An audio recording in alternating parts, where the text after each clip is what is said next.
Welcome to the Kitchen Remodel Made Easy podcast. I'm your host, Robin Johnson, and I can't wait to chat with you about one of the most exciting topics ever. Kitchen design, right? I mean, who doesn't dream of remodeling their kitchen? Friends, if you're looking to uplevel the most important room in your home, I am so glad you're here. As an award-winning designer of over 20 years, kitchens are my absolute favorite room in the house. Join me to discover the latest design trends, color palettes, and what you should know when it comes to choosing a layout, cabinetry appliances, and so much more. With hundreds of decisions to be made and thousands of dollars on the line, you won't want to miss an episode. Let's get started. Hi, friends. Welcome to today's episode. If you are so over your old kitchen and you are so ready to remodel, but you're not quite sure how much it's going to cost you, definitely you want to tune in to today's episode. We're going to dive into the top reasons why people are choosing to remodel, how kitchen layouts have evolved, and what contributes to the cost of a remodel today. And if you're feeling like the prices have been steadily rising, well, you would be correct. Believe it or not, the demand for kitchen remodeling this year in 2025 is predicted to stay strong despite the wild ride of economic uncertainty we are currently living in. So let's start out by talking about why people are choosing to remodel. Well, first of all, one big reason has to do with the interest rates today, which are high and sitting at just under 7%. And more people are choosing to stay put in their homes and choosing to remodel them versus moving and buying a new home simply because it costs less. New construction home sales are projected to only slightly increase this year over last year for this very reason. A second reason the demand for remodeling is still rising is because cultural norms and expectations around home design have really exploded in the last 10 to 20 years. With the introduction of HGTV, Pinterest, Instagram, and other social media outlets, you either feel really excited or really depressed after scrolling by, right? It's super fun to look at beautiful homes and before and afters with hip music and go on video tours, but it also puts pressure on us to feel like we need to update our own homes constantly, right? So I'll confess that when I met my husband 17 years ago, he had just bought a new home and was thinking of upgrading from the laminate countertops that were in the kitchen. So he hired me to help him, and needless to say, we ended up completely gutting the kitchen and starting over because, trust me, it really needed it. However, having no idea that this handsome new client of mine would end up being my future husband and that the kitchen that I was designing would be my own one day, well, I designed it in more of a masculine style, to say the least, one that a bachelor would enjoy. He wanted solid cherry cabinets, heart pine floors, and granite countertops. I mean, isn't that every man's dream? So I put it all together, and it is a beautiful, high quality kitchen. But here I am, an interior designer living with a brown kitchen 17 years later. And guess who wants to rip it out and start over?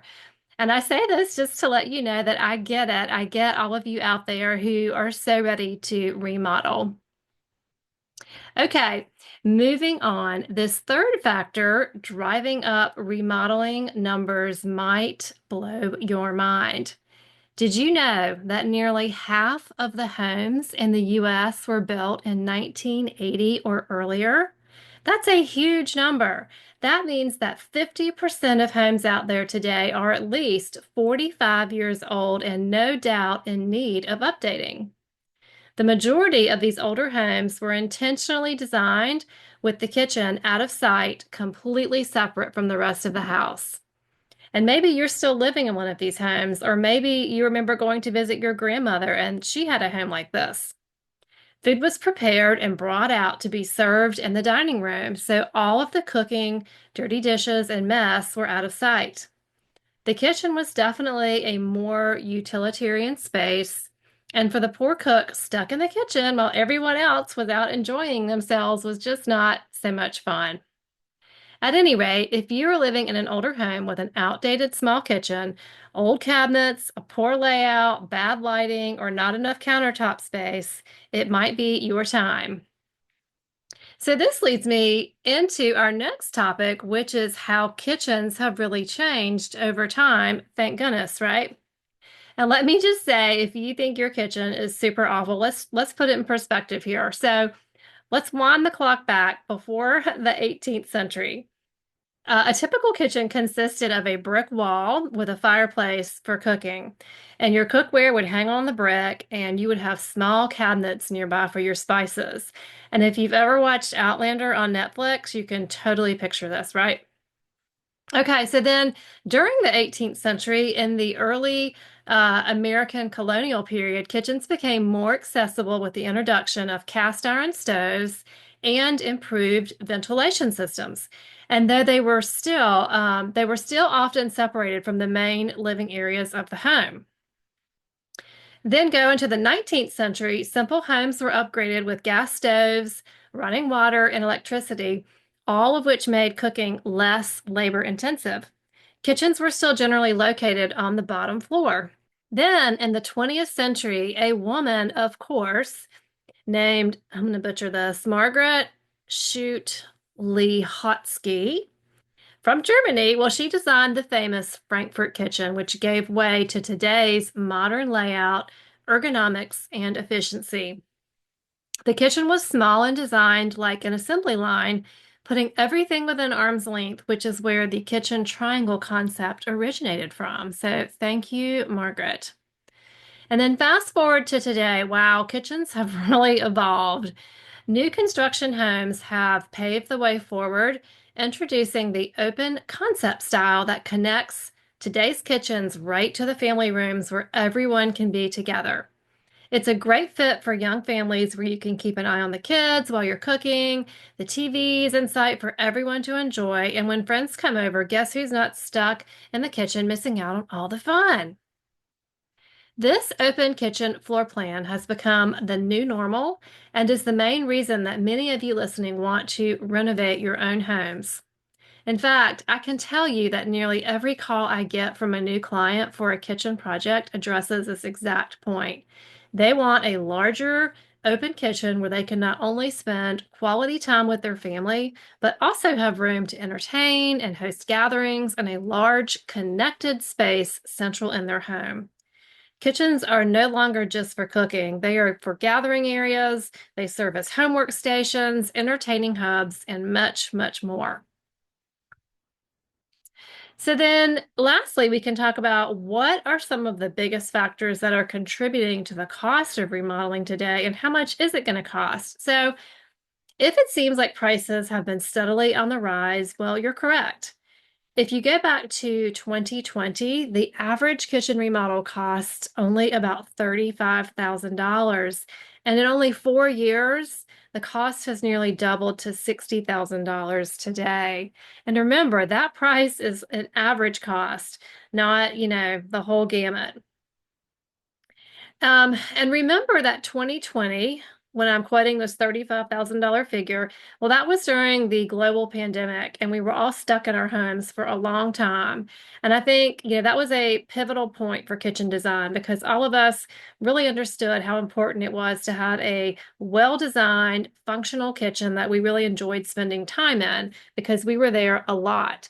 So if you kind of pile on that pent-up demand, plus, there was post-pandemic supply chain issues that followed globally, so that just the cost of the materials just steadily rose. And so some of those costs have gone back down as inventory has adjusted, but we're also now looking at tariffs, and who knows what else is coming. So just something to think about.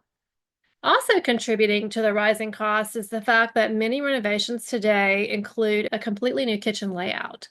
Savvy homeowners are rethinking how they are using the square footage of their space in the home, and they're often choosing to give up maybe a small bathroom or even get rid of their formal dining room that they use twice a year altogether to create a new, large, comfortable kitchen. And it could also include a walk-in pantry. It could include an entire second kitchen that's called a scullery if they like to entertain a lot to keep the main kitchen clean. And all of this is driving the cost up. To give you a good rule of thumb for estimating a fair amount to budget for your kitchen remodel, you can estimate investing about 15 to 20% of the value of your home. This advice comes from the National Kitchen and Bath Association, and I think it's pretty realistic.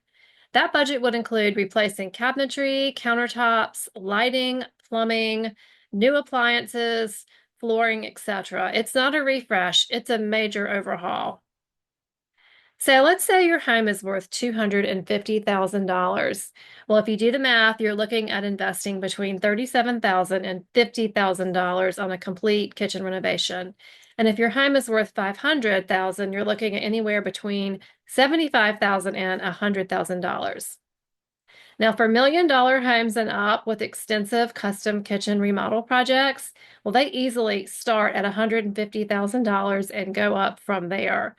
And within this price range, the renovations are often including significant structural changes to the home to increase the size of the kitchen, like we talked about. And here are some statistics within that price range. 45% of people are changing the kitchen layout to include a large pantry. 43% are upgrading systems like their HVAC, electrical, or sound. 39% are opening up or completely removing a certain kitchen walls. 13% are modifying the kitchen ceiling height. 7% are completely changing the kitchen's location altogether. And 5% are modifying the kitchen flooring by reframing or adjusting the height. So you can quickly see how costs are adding up. So before we wrap up, one last note that I want to mention is one of the biggest factors that will impact your remodel budget is whether or not you're going to choose to hire a general contractor or to manage the project yourself. That, my friends, is a whole other conversation and a whole other episode because there is so much to unpack there. But I'm going to touch on this for a second because it's one of the biggest decisions that you're going to make when starting a kitchen remodel, and it can have a huge impact on your overall budget. So, when it comes to managing your kitchen renovation, you essentially have two options. One, hire a general contractor, or two, act as your own GC and hire individual subcontractors yourself. So let's break both of these down a little. Hiring a general contractor is essentially hiring a GC to be your project manager, and they're responsible for organizing and overseeing the entire job from start to finish. And this includes hiring and managing subcontractors like electricians, plumbers, tile installers, cabinet makers, etc. And they will handle the permits, all the scheduling, the inspections, and they will make sure that everyone shows up when they're supposed to and gets the job done. The pros, you only have one point of contact. They handle the headaches of scheduling and coordination. They typically have trusted subcontractors that they've worked with for years, and this is huge. And it saves you a lot of stress and a lot of time. The cons, you're going to pay for this convenience. A general contractor typically charges between 20 to 30% of your total project cost as their fee. So on a $75,000 kitchen remodel, you could be paying anywhere from $15,000 to $20,000 just for project management and oversight. The other option is to hire your own subcontractors, and you're going to act as your own GC. And now you're going to be responsible for finding, hiring, scheduling, and managing each trade professional needed for your job. So your electrician, your plumber, your cabinet installer, your countertop fabricator, painter, and so on. The pros, well, the potential for significant cost savings is there since you're going to be automatically saving that additional 20 to 30% markup. You have more direct control over who you hire and when the work happens. And you can also shop around for pricing on each individual trade. The cons, it requires a ton of time, organization, and attention to detail. You'll be responsible for getting the permits, scheduling inspections, and keeping the trades on schedule and on time. If something goes wrong, like a delay or an install issue, it's on you to fix it. And if something goes wrong mid-remodel, like you open up a wall and there's something in there that you weren't expecting, well, it's on you to figure out how to problem solve. It can be stressful if you don't have industry contacts or experience in managing projects. So here's the thing. If you have a flexible schedule, you love to research, and you don't mind getting your hands dirty, managing the process, acting as your own GC might be a great way to save some serious cash. But if you're juggling a full-time job, kids, and don't have construction or management experience, hiring a qualified GC is worth every penny for the peace of mind that you're going to have. And one important heads up, some contractors prefer working through a GC, and they may charge higher rates to homeowners acting as their own project manager, or they may not want to take the job at all if they sense that there might be a logistical challenge there. So it's one of those areas where you really have to weigh your priorities. Is saving 20 to 30% worth the time and potential headaches? Or is it better to pay a little bit more to have your project professionally managed and overseen? Either way, it's crucial to be realistic about what you're capable of taking on. And like I said, there's a whole podcast episode just waiting to be had there. So I will have to follow up on this for sure. You're going to need to learn how to choose a good general contractor, what to ask in interviews, red flags to watch for, and how to keep up with everything. So let me know if you're interested in hearing all about that. In the meantime, I've got a free resource that you can download. It's called the Kitchen Remodel Starter Kit, and it's included these budget guidelines that we went over earlier in the conversation and some great tips to help you start planning your project. And you can also find this on my website at www.robinjohnsoninteriors.com. I hope you found today's episode helpful as we covered why people remodel, how kitchen layouts have changed for the better, and what it really costs to remodel a kitchen in 2025. As always, if you have comments or questions, I'd love to hear from you. We'll talk soon. Thanks for tuning in to the Kitchen Remodel Made Easy podcast. If you want to continue the conversation or share your thoughts, I'd love to hear from you. Head over to my Instagram page at Robin Johnson Interiors and send me a DM. If you're curious how to get started on your own remodeling journey, well, I have a free resource for you that you can download called the Kitchen Remodel Starter Kit in the show notes below, or you can head to my website and grab it there on the front page. Friends, if you enjoyed today's podcast and you can't wait to hear more, please leave a rating review to help others find me. And if you didn't, well, don't worry about it. Have a great weekend, and I'll be back soon for more kitchen design conversations.